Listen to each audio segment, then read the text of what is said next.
Good morning every one. So നമ്മുടെ entry ഇന്ന് കുറച്ച് ലേറ്റ് ആയിട്ടുണ്ട്. നമുക്ക് ഇതുവരെ എൻട്രി കിട്ടിയിട്ടില്ല. കാരണം നമ്മളുടെ ഒരു ഡിസിഷൻ വെച്ചിട്ട് നമുക്കിന്ന് ഡൗൺ സൈഡ് മാത്രമേ പ്ലാൻ ചെയ്യാൻ പറ്റുകയുള്ളൂ. നമുക്ക് അപ്പ് സൈഡ് നമുക്ക് പ്ലാൻ ചെയ്യാൻ പറ്റില്ല. കാരണം യെസ്റ്റർഡേയും ഗ്യാപ്പ് ഡൗൺ ഓപ്പണിംഗ് ആയിരുന്നു. സോ അതിനുശേഷം കണ്ടിന്യൂസ് ആയിട്ട് അപ്പ് ആൻഡ് ഡൗൺ ഉണ്ടായിരുന്നത്. ഇന്നും ഗ്യാപ്പ് ഡൗൺ ഓപ്പണിംഗ് ആണ്. അതുകൊണ്ട് തന്നെ ഒരു കണ്ടിന്യൂസ് അപ്പ് ട്രെൻഡ് നമ്മൾ എക്സ്പെക്റ്റ് ചെയ്യുന്നില്ല. നമുക്ക് ഈ സപ്പോർട്ടിൽ നിന്ന് റെസിസ്റ്റൻസിൽ നിന്ന് നമുക്ക് ഡൗൺ സൈഡിലേക്ക് മാത്രമേ നമുക്ക് പ്ലാൻ ചെയ്യാൻ പറ്റുകയുള്ളൂ. നമ്മളുടെ ഡിസിഷൻ നമ്മുടെ പ്ലാൻസും അങ്ങനെ തന്നെ ആയിരിക്കും. കണ്ടിന്യൂസ് അപ്പ് ട്രെൻഡ് നമുക്ക് പ്ലാൻ ചെയ്യാൻ പറ്റുന്നതല്ല. So we can plan according to that.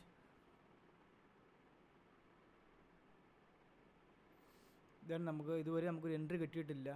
ചില ദിവസം നമുക്ക് അങ്ങനെ ആയിരിക്കും. നമുക്ക് പ്രോപ്പറായിട്ടൊരു എൻട്രി ആക്യുറേറ്റ് സ്പോട്ട് കിട്ടണമെന്നില്ല. കാരണം നമ്മളുടെ ആ ഒരു ലിംബോർഡ് ലെവൽ നമുക്കെന്ന് പറഞ്ഞാൽ ഓട്ടോമാറ്റിക്കലി ഇപ്പോൾ ഇവിടെ റീറ്റെയിൽ ബയേഴ്സ് ആഡ് ആയിട്ടുണ്ട്. ഇന്നലെ ചാർട്ടർ അവർ റിപ്പീറ്റ് ചെയ്യുന്നവർ എക്സ്പെക്റ്റ് ചെയ്യുന്നുണ്ട്. ഇമ്പോർട്ടൻറ്റ് ലെവൽസ് നമുക്ക് അവൈലബിൾ ആണ്. ഇങ്ങനെ പല പല കാരണങ്ങൾ കൊണ്ടും ഓട്ടോമാറ്റിക്കായിട്ടും കൂടുതൽ ആളുകൾ വരും. നമുക്ക് എന്തായാലും പുട്ട് സൈഡ് തന്നെ പ്ലാൻ ചെയ്യാം. നമുക്ക് അതായിരിക്കും നല്ലത്. നമുക്ക് എന്തായാലും ലോട്ട് എടുത്ത് വെച്ചേക്കാം. നമുക്ക് നോക്കാം. കാരണം ഇമ്പോർട്ടൻറ്റ് ലെവൽസിൽ നിന്ന് മാത്രമേ നമുക്ക് ഡൗൺ സൈഡിലേക്ക് പ്ലാൻ ചെയ്യാൻ പറ്റുകയുള്ളൂ. നമുക്ക് എന്തായാലും ബാങ്ക് നിഫ്റ്റി ബ്രേക്കൗട്ട് വന്നിട്ടുണ്ട്. 59,800 ബ്രേക്കൗട്ട് വന്നിട്ടുണ്ട്. സോ നിഫ്റ്റി കൂടി ബ്രേക്കൗട്ട് വരികയാണെങ്കിൽ നമുക്ക് നല്ലൊരു നമുക്ക് എന്തായാലും ഇതുവരെ നമുക്ക് എൻട്രി കിട്ടിയിട്ടില്ല. നമുക്ക് എന്തായാലും ഇപ്പം നമുക്ക് എൻട്രി എടുക്കാം.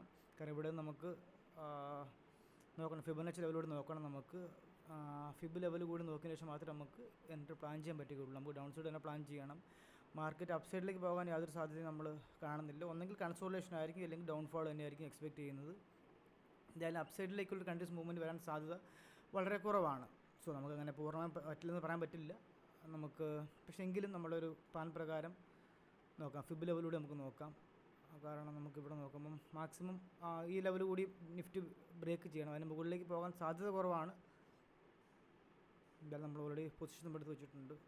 നമുക്ക് നോക്കാം, ഇവിടെ നിന്നുള്ള നമുക്ക് മൂവ്മെൻറ്റ്സ് നോക്കാം. അതിനുശേഷം മാത്രം നമുക്ക് ഫൈനലൈസ് ചെയ്യാം. So we can plan according to that. നോക്കാം, നമുക്ക് മൂവ്മെൻറ്റ്സ് നോക്കാം. അപ്പോൾ ഇവിടെ എൻട്രിക്കുള്ള സ്പേസ് ഉണ്ട്. നമുക്കിവിടെ എൻട്രി എടുക്കാം. അതായിരിക്കും കുറച്ചുകൂടി ബെറ്റർ. കാരണം ഇനി ഒരു എൻട്രിക്ക് ചാൻസ് ഇല്ല. നമുക്കിവിടെ നിന്നൊക്കെ എൻട്രി എടുക്കാം നമുക്ക്. സോ നമ്മളിവിടെ ഇപ്പം ഈ ലെവലിൽ നമുക്ക് എൻട്രി എടുത്തിട്ടുണ്ട്. നമുക്ക് ഓപ്പോസിറ്റാണ് മാർക്കറ്റ് മൂവ് ചെയ്യുന്നത്. മേ ബി അങ്ങനെ തന്നെ സംഭവിക്കാം. എന്നിരുന്നാൽ തന്നെ നമ്മൾ സ്ട്രിക്റ്റായിട്ടുള്ള നമ്മുടെ ടാർഗറ്റും സ്റ്റോപ്പ് ലോസും കൃത്യമായിട്ട് ഫോളോ അപ്പ് ചെയ്യുക എന്ന് മാത്രമേ ഉള്ളൂ. നമുക്ക് സ്റ്റോപ്പ് ലോസ് 55 പോയിൻറ്റ്സും ടാർഗറ്റ് 70 to 80 പോയിൻറ്റ്സും നമ്മളെപ്പോഴും ഫോളോ അപ്പ് ചെയ്യുന്നുണ്ട്. നമുക്കങ്ങനെ പ്ലാൻ ചെയ്യാം.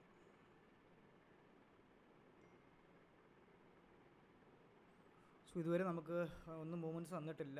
മേ ബി ചിലപ്പോൾ നമുക്കിത് സ്റ്റോപ്പ് ലോസ് വരാൻ സാധ്യതയുണ്ട്.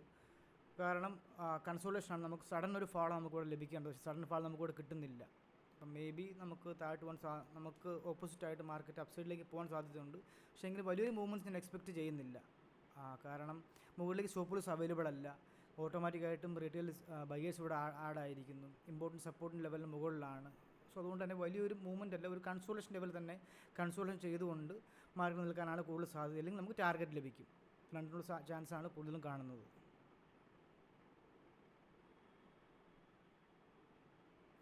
ദെൻ ഇത് ഓൾമോസ്റ്റ് നമ്മുടെ സ്റ്റോപ്പ് ഹിറ്റ് ആവുമെന്നാണ് കരുതുന്നത്. കാരണം പ്രതീക്ഷ ഒരു സഡൻ ഡൗൺഫാൾ നമുക്ക് ലഭിച്ചിട്ടില്ല. സോ ഇങ്ങനെ കൺസോളേഷൻ ആണെങ്കിൽ ഉറപ്പായിട്ടും നമ്മുടെ ടാർഗറ്റ് നമ്മുടെ സ്റ്റോപ്പിൽ ഹിറ്റ് ആവാൻ സാധ്യത കൂടുതലാണ്.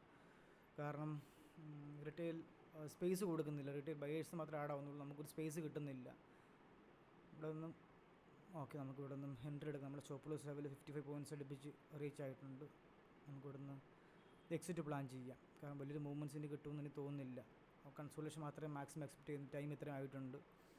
അതുകൊണ്ട് തന്നെ വലിയൊരു മൂവ്മെൻറ്റ്സ് നമ്മളിനി പ്ലാൻ ചെയ്തിട്ട് കാര്യമില്ല. നമ്മുടെ സ്റ്റോപ്പ് ലോസ് ലെവൽ റീച്ച് ആയിട്ടുണ്ട്. ഇവിടെ നിന്ന് എക്സിറ്റ് എടുക്കാം.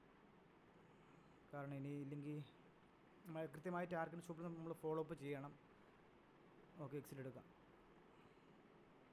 നമ്മൾ എക്സിറ്റ് എടുത്തിട്ടുണ്ട്. ഫസ്റ്റ് റൂൾ നമ്മൾ ഫോളോ ചെയ്യുന്നുണ്ട്. കാരണം നമ്മുടെ കൃത്യമായ ടാർഗറ്റിൽ സ്റ്റോപ്പ് ലോസ് നമ്മൾ എക്സിറ്റ് എടുത്ത് നമ്മൾ മാറുക എന്നുള്ളതാണ് നമ്മുടെ ഇമ്പോർട്ടൻറ്റ് പോയിൻറ്റ്.